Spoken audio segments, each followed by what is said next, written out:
in the wake of the 4-game losing streak, how satisfying was this win tonight? Why'd you have to bring up the first part? Darn it. I was feeling good for a minute. Yeah, it's really good. Obviously, in the first half, we were right on the brink, I think, of driving ourselves to madness with frustration for not scoring a goal in the first half after so many chances. But good to see that the guys stuck with it, got the one early in the second half, and then I think it was a fairly simple matter of finishing out the game with the one wrinkle of the ejection. Could you talk about the decision to start Paulo Jr. tonight?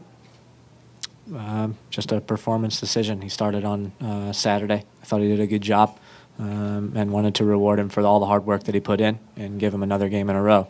He's a player that, when I think about it, he's gotten one game here and then not another game for a month, month and a half, 2 months, and then he gets a game and then he's out for another month, month and a half, 2 months. So I feel like a player like that maybe deserves to get 2 in a row. Jason, can you talk a little bit about the defense? You had a couple of non-regulars in there again. They step up and post a shutout. Yeah, I worked hard. They all worked really hard, and I thought we were pretty sharp for the most part.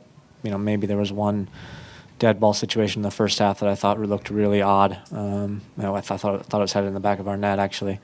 But apart from that, those guys stayed pretty composed, worked pretty hard, stayed pretty organized, and kept the shutout, which we needed. Jason, you have been talking about wanting a full 90-minute effort. Did you feel you came close to that? If not, get one tonight? I think it was pretty close. Yeah, I do. I think it was pretty close. Felt like we were the team that was pushing things for most of the 90 minutes.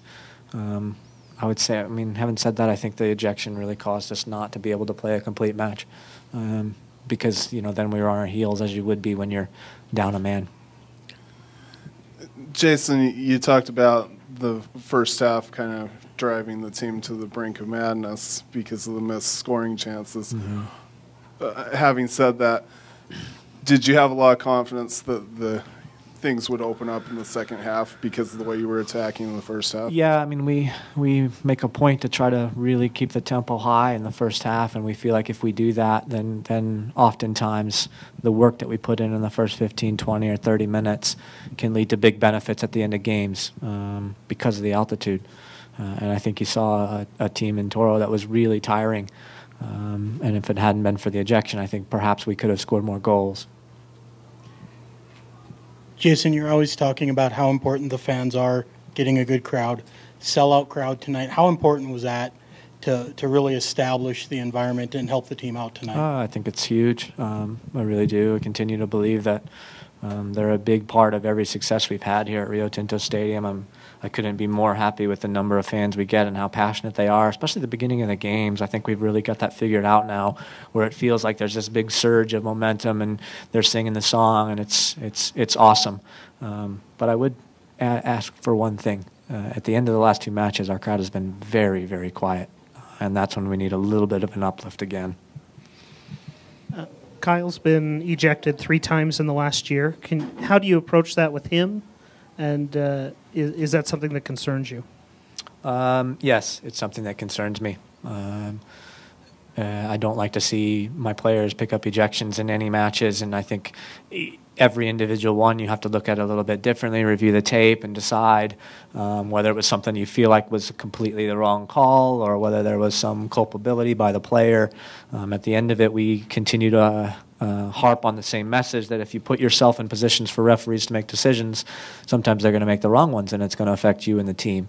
And I think with the challenge that Kyle went into, he put himself in a place for the referee to make a decision. And, of course, the ref didn't make the one we liked, but we've just got to talk about not putting yourself in that position.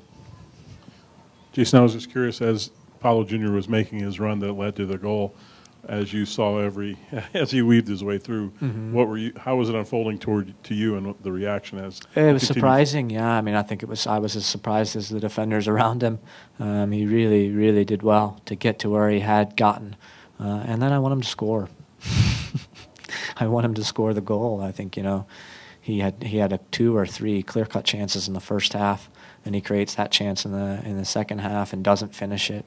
Then he gets the play towards the end of the game where he's weaving through on the left side of the goal and misses a pass to Javier, which I think you know, I would argue that you should go ahead and finish that yourself, not even be worried about passing it to somebody. So we need to continue to try to develop a little bit more killer instinct in a player like Paulo. I know after the loss down in Costa Rica, you guys talked about you felt like you were fine. After tonight's result, do you kind of feel like you're in that same spot? We're in a good spot with 2 games remaining? Yeah, I think we're in a good spot, but I wouldn't go any further than that. I think that we did ourselves right tonight by getting a result and a 2-0 result as well, and it could be important. But it's going to hurt to not have our captain available for the next match. Anything else for Jason?